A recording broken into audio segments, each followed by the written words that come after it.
Boa noite a todos, a graça e a paz do Senhor Jesus. Diga assim: Deus é bom. O tempo todo. O tempo todo. Deus é bom. Isso é uma verdade que nós proclamamos. Deus, Ele é bom.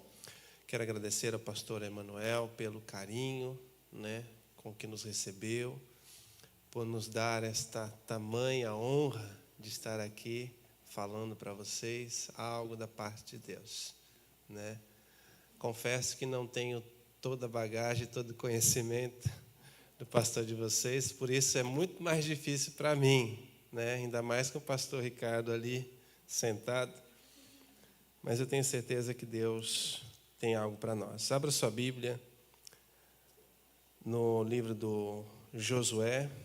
Eu quero desde já trazer aqui a saudação do nosso pastor, da nossa igreja lá em Hartford, pastor Rodrigo Rodrigues, que tem nos dado a liberdade para trabalhar, e a saudação também da nossa igreja. Os irmãos recebem? Amém. Primeiro livro, Josué, livro de Josué, capítulo 1. Vou ler alguns versículos com você. Se você não tem Bíblia, pegue carona aí de quem a tem. Pode pegar o seu smartphone, o seu tablet. Eu leio na versão revista e atualizada. Diz assim: Josué capítulo 1, verso 1. Sucedeu depois da morte de Moisés, servo do Senhor, que este falou a Josué, filho de Num, servidor de Moisés, dizendo: Moisés, meu servo, é morto. Dispõe-te agora, passa este Jordão, tu e todo este povo, a terra que eu dou aos filhos de Israel. Todo lugar que pisar a planta do vosso pé, vô-lo tenho dado, como eu prometi a Moisés. Desde o deserto do Líbano até ao grande rio, o rio Eufrates. Toda a terra dos heteus e até ao mar grande, para o poente do sol será o vosso limite. Ninguém te poderá resistir todos os dias da tua vida. Como fui com Moisés, assim serei contigo. Não te deixarei, nem te desampararei.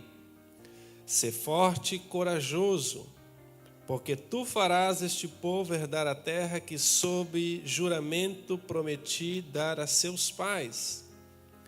Então somente sê forte e muito corajoso, para teres o cuidado de fazer segundo toda a lei que meu servo Moisés te ordenou. Dela não te desvies nem para a direita, nem para a esquerda, para que sejas bem-sucedido por onde quer que andares. Não cesses de falar deste livro da lei. Antes medita nele dia e noite, para que tenhas cuidado de fazer segundo tudo quanto nele está escrito. Então farás prosperar o teu caminho e serás bem-sucedido. Não te mandei eu? Sê forte e corajoso. Não temas nem te espantes, porque o Senhor teu Deus é contigo por onde quer que andares. Você crê nesta palavra? Você crê que esta é a palavra de Deus? Você crê que ela é regra de prática de fé e vida? Então aplauda ao Senhor por esta palavra.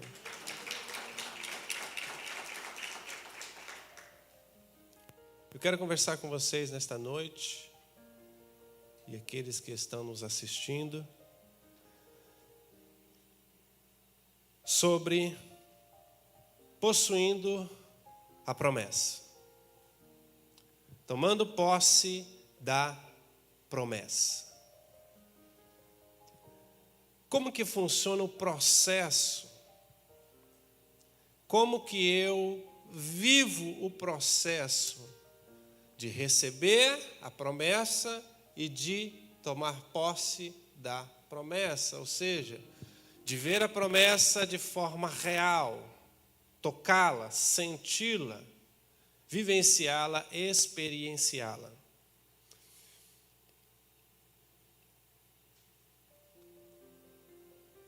Quantos aqui tem promessa? Só para eu saber. Alguém aqui não sabe o que é promessa? Tem alguém aqui que não sabe, não conhece essa palavra, promessa? Deus fez uma promessa para o povo de Israel, quando os tirou do Egito. E a promessa de Deus era que lhes daria uma terra. Para a gente falar um pouquinho sobre isso, parece que foge do nosso contexto, mas só entende o que isso significa quem foi escravo por mais de 400 anos. Só entende o que é liberdade quem não a teve por mais de 400 anos. Então Deus está falando que vai dar uma terra para quem não tem ideia do que é isso.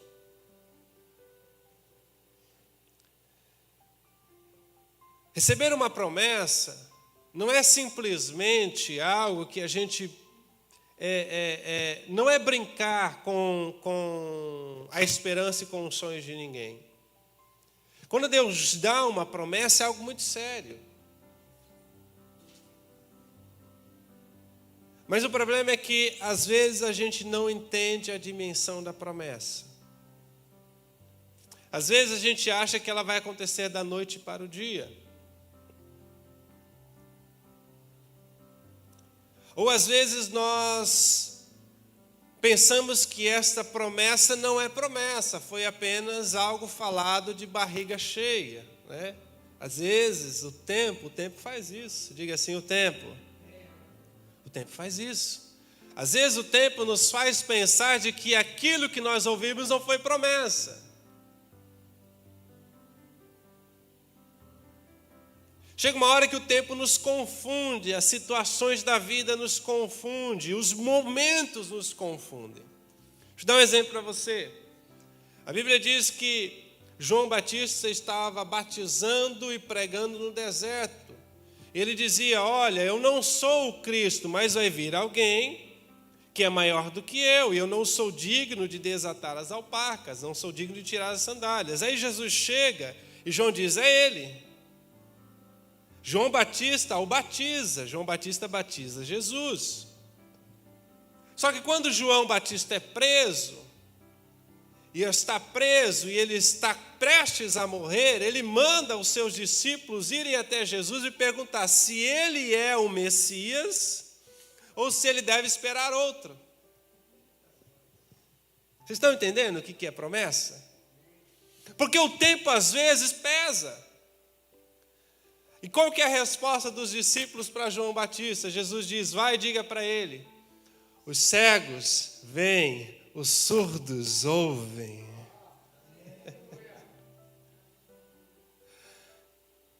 Promessa está de pé. João, você não se enganou, o Messias está aqui, ele só não veio do jeito que você esperava.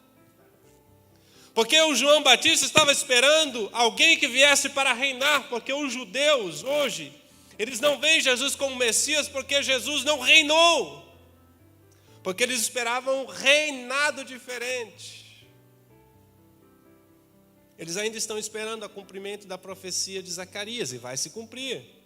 Porque ele vai voltar e ele vai pisar no monte. Quando ele pisar no monte, o monte vai se fender. Ele será o regente das nações. Promessa? Bom, o problema é que as minhas expectativas aqui nos Estados Unidos, no Brasil ou em qualquer lugar do mundo, devem ser baseadas nas promessas.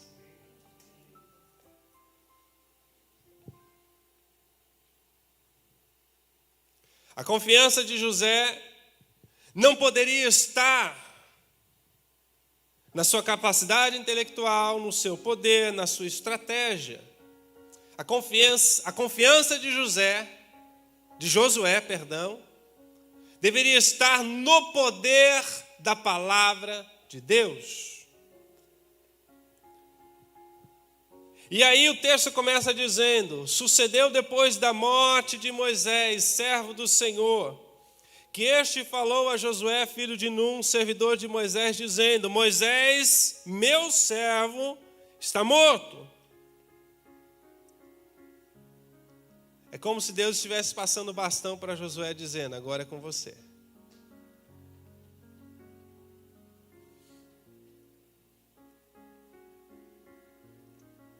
Deixa eu trazer algumas lições para nós aqui. Eu não quero cansá-los. Primeira lição para nós, nesse texto de Josué. Eu e você precisamos ter convicção da unção que Deus nos deu. Diga assim: eu preciso ter convicção da unção que Deus me deu. Por que eu estou dizendo isso? Porque Deus falou com Josué. E às vezes, pastores, vocês que estão nos assistindo, às vezes a gente espera que Deus fale com o outro aquilo que Ele quer fazer na nossa vida. Deus não disse para a nação, para o povo de Israel: povo de Israel, eu hoje levanto Josué para ser líder de vocês. Deus fez isso? Deus falou para quem? Quem está entendendo o que Deus está falando aqui? Deixa eu falar algo para você. Você precisa ter convicção do chamado de Deus. Porque o que Deus tem para falar para você, Ele vai falar para você, Ele não vai falar para o outro. E o que vai determinar o teu sucesso é se você acreditou, se você recebeu, se você está confiante, se você está determinado a fazer aquilo que Deus falou.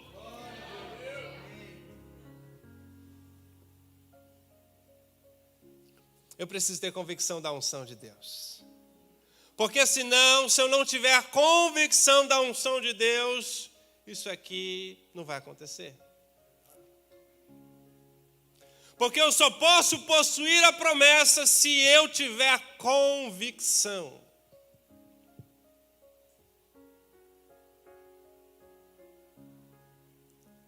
Às vezes a gente quer que Deus fale com o pastor e que o pastor nos procure dizendo: olha, Deus falou comigo que você tem chamado para o ministério.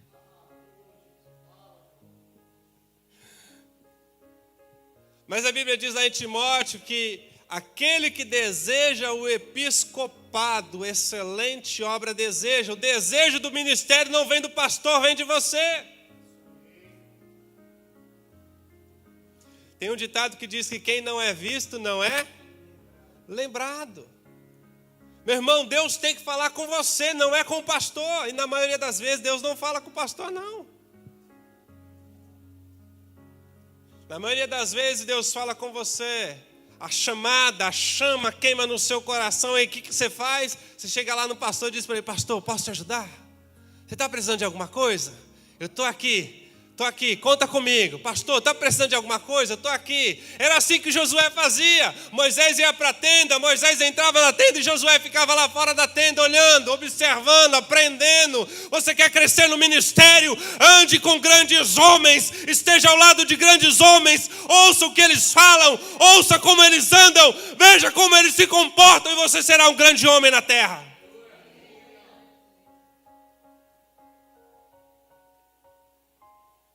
Tenha convicção da unção que Deus te deu. Segunda lição. Dá um medo desse relógio. Eu coloquei esse relógio aqui, eu coloquei para despertar, né? Esse é o problema. Daqui a pouco ele vai me dar um choque aqui. Segunda lição para nós. Para tomar posse da promessa, eu preciso ter atitude. Diga comigo, atitude. Mais uma vez.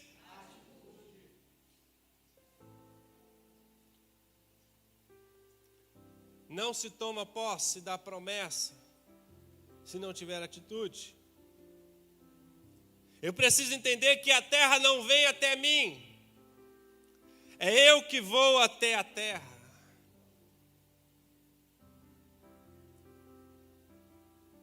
Jericó não vai vir até onde eu estou, eu tenho que ir até Jericó. Se eu não tiver atitude, as coisas não acontecem. Nós estamos falando sobre quintas proféticas.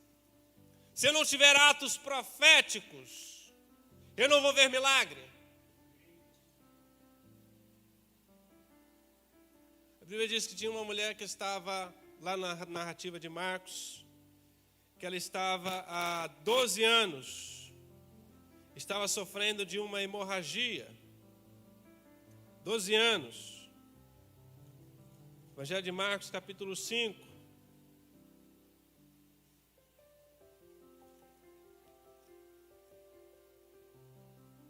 E Jesus está indo atender um pedido de Jairo, que a sua filha também está enferma.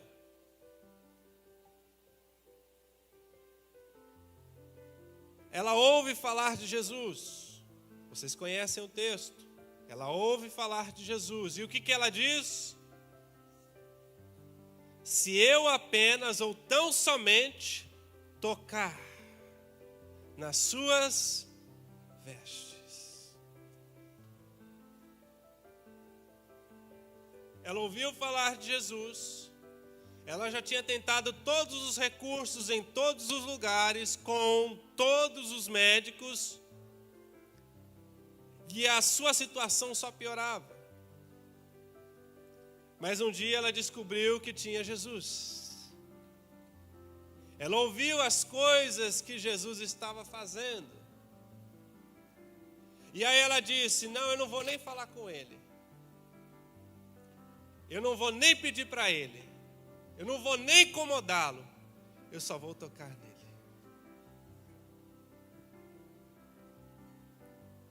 Preciso ter atitude. Estou falando de ato profético.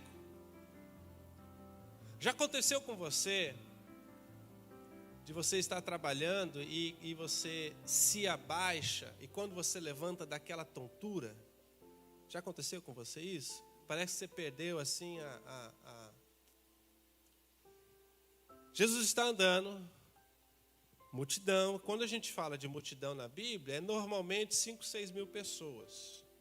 Essa é a média da multidão que seguia Jesus. Se a gente falar de cidadezinhas pequenas, como Nazaré, Cafarnaum, terrível, você não consegue andar nas ruas. Cidade é pequena, muita gente, todo mundo se aglomerando, é apertado, é difícil andar. Jesus é celebridade, principalmente nas pequenas vilas, nos pequenos vilarejos. Todo mundo está apertando Jesus, tem os discípulos. Eu não sei como, a gente imagina. Aquela mulher se aproxima, consegue estender a mão e ela toca em Jesus, toca nas vestes de Jesus. E o texto diz que Jesus para. E ele faz a seguinte pergunta: quem me tocou? Porque o toque dela não foi o toque comum. Foi como esse exemplo que eu dei para vocês. Sabe quando você levanta e você perde? Parece que dá aquela tontura. É como se algo fosse tirado de Jesus que fez falta. E Jesus... O que aconteceu? Eu fui roubado agora. Deixa eu falar uma coisa para você. Ato profético não pede. A fé, ela não pede, ela toma. Deixa eu repetir aqui, porque você não entendeu. A fé, ela não chega lá, você pode me dar isso? A fé, ela chega e pega. E pior que ela pegou tão rápido que Jesus não teve tempo nem de segurar. Quando Jesus olhou, já foi. Cadê? Já foi. E o negócio é tão extraordinário porque em nenhum texto da Bíblia diz isso, nenhuma parte da Bíblia diz que Jesus foi roubado, apenas aqui. Alguém pegou alguma coisa de mim. Quem que foi? Alguém me tocou, mas esse toque foi diferente. Esse toque tirou algo de mim que poucos conseguem tirar. Quem é que foi? Quem é que foi? Cadê o Josué aqui de atitude? Quem é que está tocando, que está tirando algo de mim? Que eu não posso dizer não. Eu não consigo dizer não porque é muito forte. Rabandaravassou, ramandaravassai. Quando esses toques acontecem, Jesus não consegue dizer não. Ele apenas diz, vai, a tua fé te salvou, eu não posso dizer mais nada. Não dá para dizer mais nada. Para eu tomar posse da promessa, eu preciso ter atitudes. Meu irmão, sem atitude nada acontece. Se eu não tiver atitude, as coisas não acontecem. Vocês lembram do cego Bartimeu? Quem lembra do cego Bartimeu? O que ele fez para conseguir? Ele gritou o quê? Filho de Davi. Conhecimento teológico, conhecimento e conhecimento de promessa. Porque foi feita uma promessa para Davi, que o trono dele persistiria e que ele seria rei eternamente. Quando Bartimeu chama Jesus de filho de Davi, Bartimeu está reconhecendo o reinado de Cristo. Qual foi o fariseu na Bíblia que chamou Jesus de filho de Davi? Qual foi o teólogo? Qual foi o sacerdote? Qual foi o discípulo? Atitude profética. A terra não vem, eu tenho que ir até ela. Meu irmão, talvez você está esperando que algo aconteça na sua vida, mas você não deu passos. Senhor, manda chuva. A terra está seca. Eu preciso plantar. Mas você não preparou a terra para receber a chuva. Você não arou a terra. Você não jogou adubo na terra. Você não lançou a semente. Você está querendo chuva.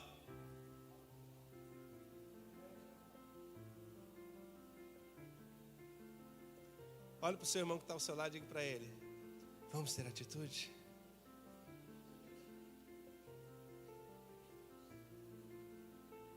Atitudes no teu relacionamento.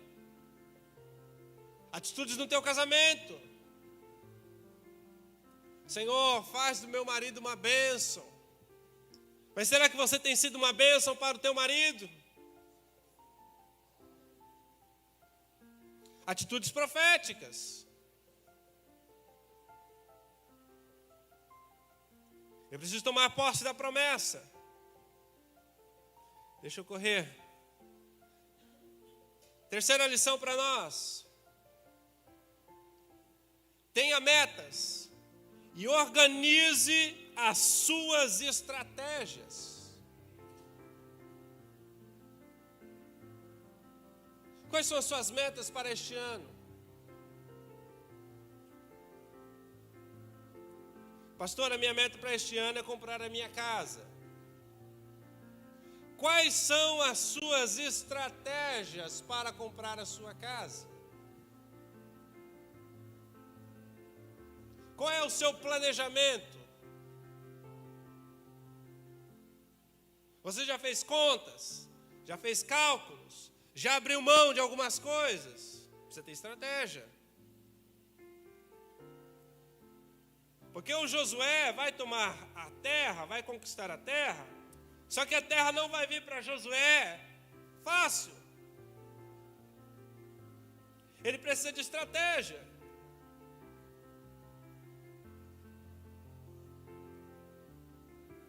Quando Josué vai organizar o povo, no capítulo 3, para passar o Jordão, ele dá algumas instruções.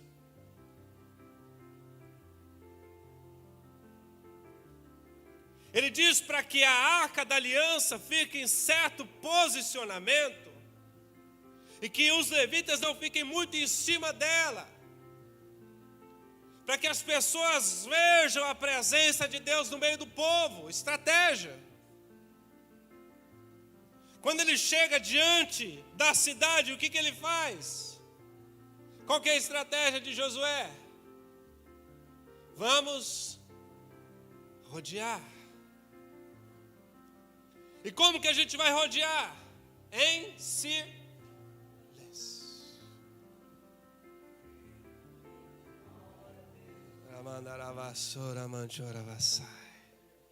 O problema é que às vezes que a gente quer fazer as coisas falando para Deus e o mundo. Meu irmão, agora não é a hora de falar, agora é a hora de fechar a boca. Você está em uma estratégia militar. Você está caminhando em volta da promessa. E quando a gente caminha em volta da promessa, a gente caminha em silêncio. Porque não é a gente agora que fala. Quem está falando é o general dos generais.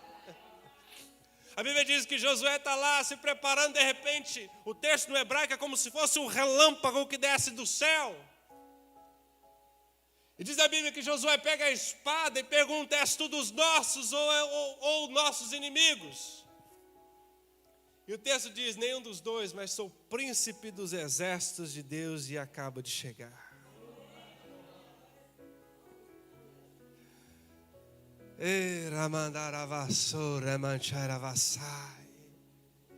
Você pensa que essa causa é sua? Você pensa que essa batalha é sua? Irmão, você pensa que as estratégias são suas? Não, tem um general lá em cima, é ele que está comandando, é ele que está dando a ordem, é ele que está batalhando e pelejando por você. Agora é o momento de você calar. Era Mantora Vassai. Eu sinto a presença e a glória de Deus aqui. Vamos possuir a terra? Vamos, quem quer possuir a terra? Olha o segredo aí, ó. Não revele as suas estratégias nas redes sociais, não faça isso. A Bíblia diz: entra no teu quarto, fecha a tua porta, ora em secreto com teu pai, e teu pai que te vê em secreto te recompensará. Tem coisas que a gente faz em secreto.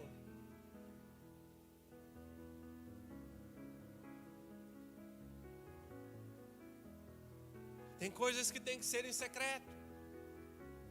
Ah, pastor, mas não deu certo. Não deu certo porque você abriu a boca.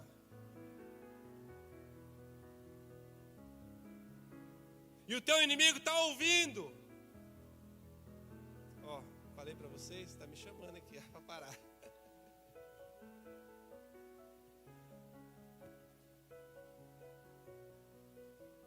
Estratégia.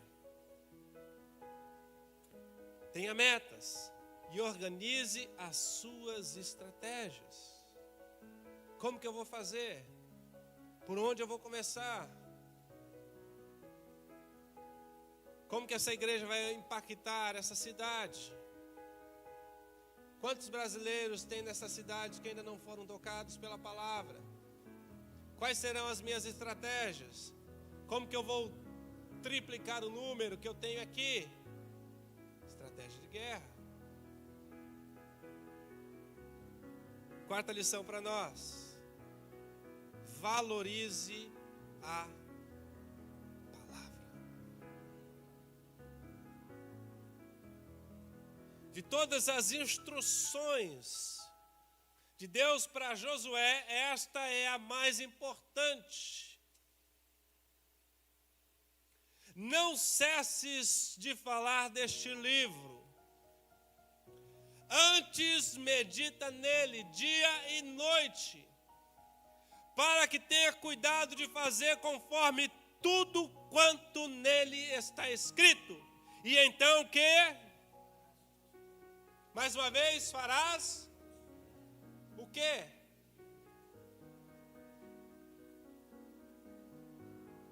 Se o nosso caminho não está prosperando, o que está faltando? Está faltando o quê?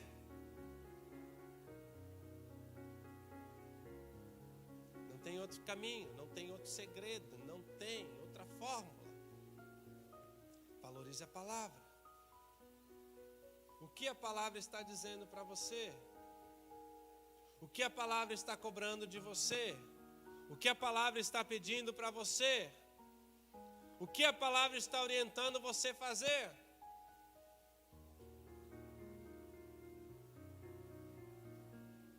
O salmista diz: lâmpada para os meus pés é a tua palavra, Senhor, e luz para os meus caminhos.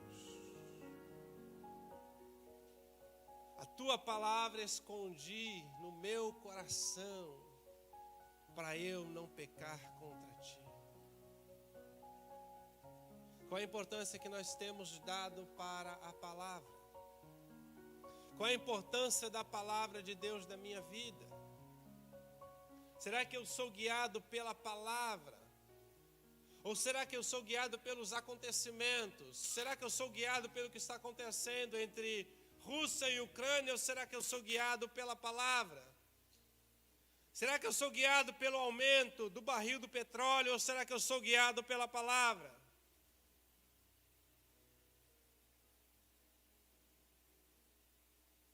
Porque a palavra diz: isto é apenas o princípio das dores.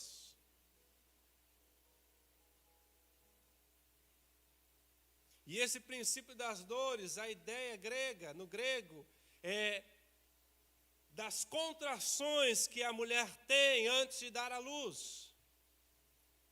É necessário que haja essas contrações para que o rei venha, para que Jesus venha.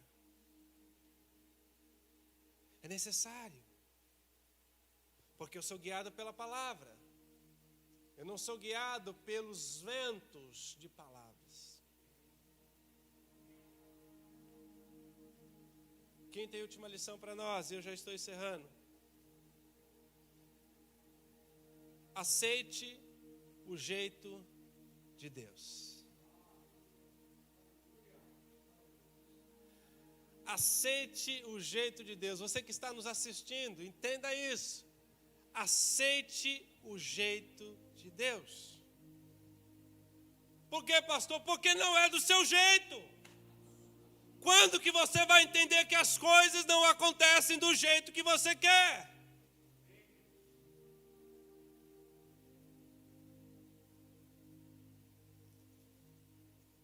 O Josué disse ao povo, do verso 10 em diante, que dentro de 3 dias eles passariam o Jordão. Programação de Josué. Mas os espias foram lá olhar a terra,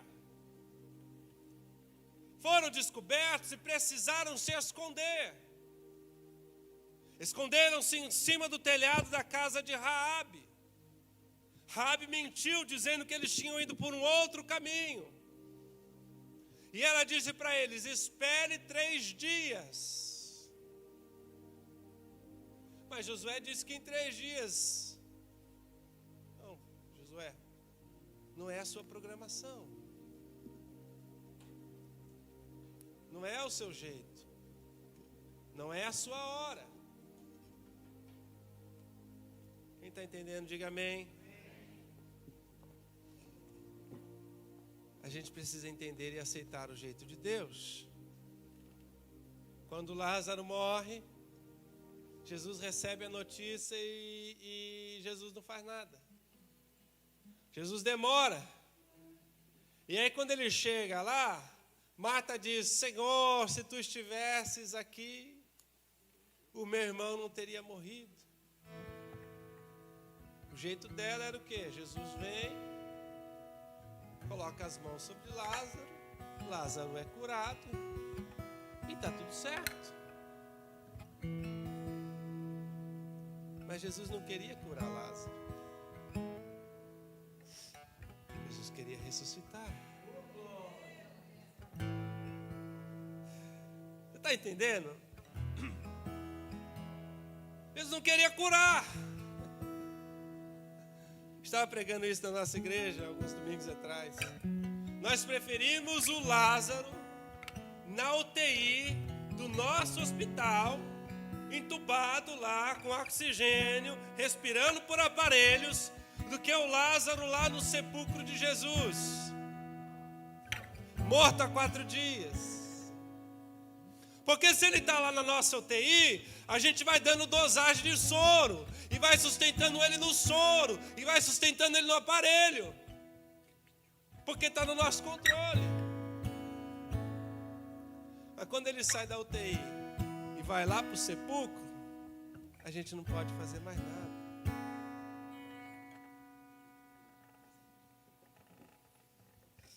Deixa eu falar algo aqui para nós que somos obreiros e trabalhamos no ministério. Isso eu aprendi há muitos anos atrás. A obra de Deus, ela começa difícil, ela vai caminhando de forma difícil, aí ela se torna impossível, então ela é feita. Sabe por quê? Porque Deus não trabalha na linha das possibilidades. A linha de Deus é a linha das impossibilidades. Como que pode um povo passar e derrubar essas muralhas? Não, isso não vai acontecer não. Aí o povo vai lá, dá uma volta em silêncio. Segundo dia, outra volta em silêncio. Terceiro dia, outra. Mas Senhor, já são 3 dias e nada aconteceu. Quarto dia, e outra volta em silêncio. Mas Senhor, estão zombando da gente. Senhor, eles estão olhando lá de cima e dizendo, são doidos.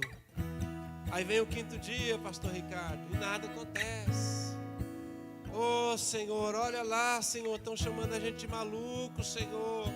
Estão falando que a gente largou tudo para vir para esse país e nada aconteceu. Aí vem o 6º dia, e agora que perdeu o juízo. Senhor, nada aconteceu, já é o 6º dia.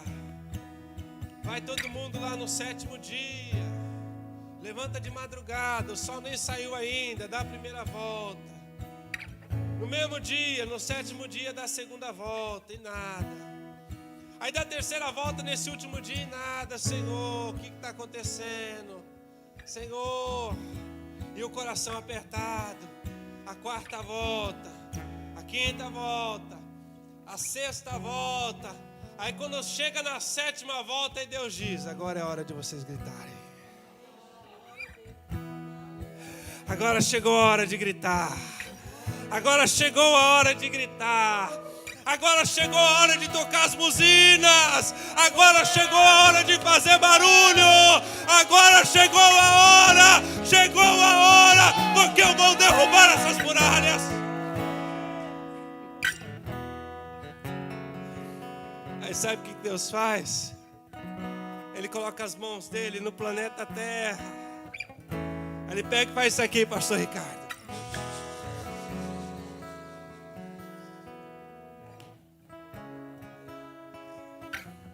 E diz a Bíblia que aquele paredão desaba.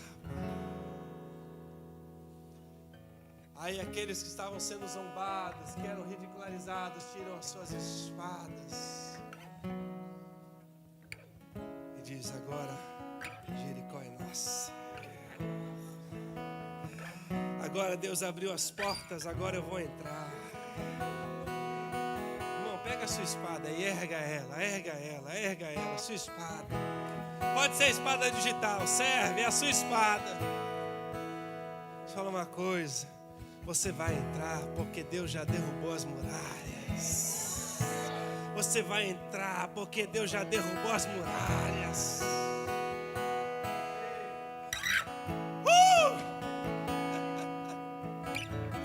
O jeito de Deus é complicado, mas é melhor. O jeito dele é melhor. Jesus disse para os discípulos: o que eu faço vocês não entendem agora, porque não dá para entender na hora. Depois da morte de Jesus, o povo foi entender o que tinha acontecido quando Jesus já tinha voltado, fazia dias. Não entende na hora. Mas depois eles começaram a lembrar. Oh, Jesus falou. Ele diz.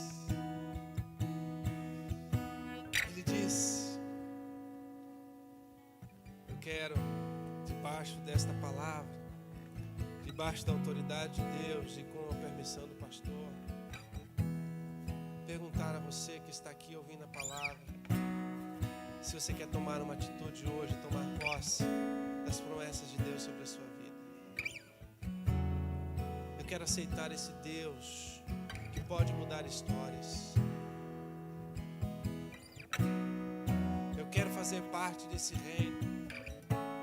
Eu quero fazer parte desse evangelho de graça, desse evangelho que muda história, desse evangelho que restaura vidas, que muda histórias.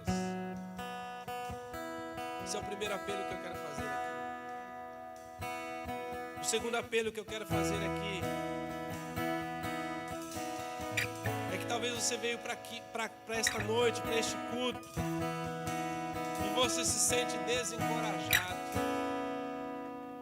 Você acha que você não pode mais fazer nada no reino, ou você não se sente capaz.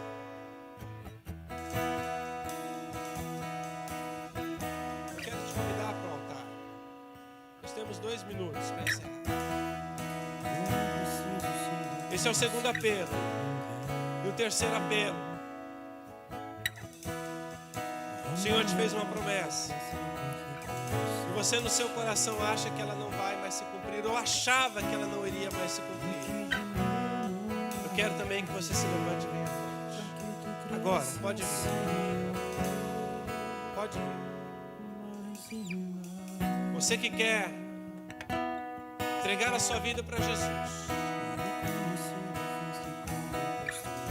Você que se sente desanimado, falta coragem. Você que tem promessa, mas que por algum momento essa promessa parece que se perdeu no tempo. Quero orar por você e com você.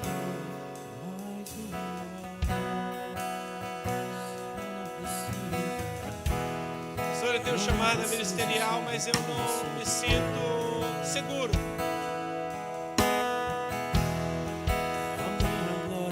Tenho medo.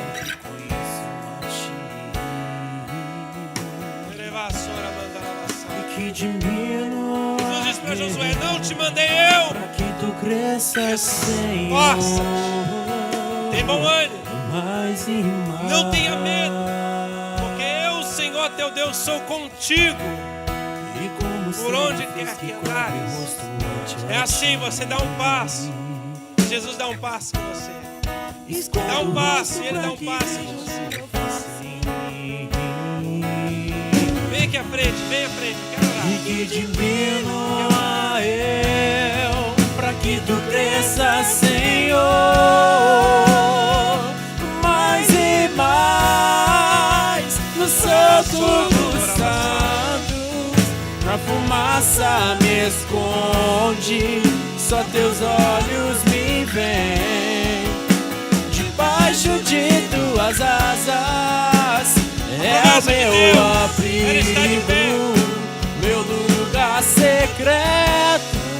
Só tua graça me basta, em tua presença é o meu prazer. No santo dos santos.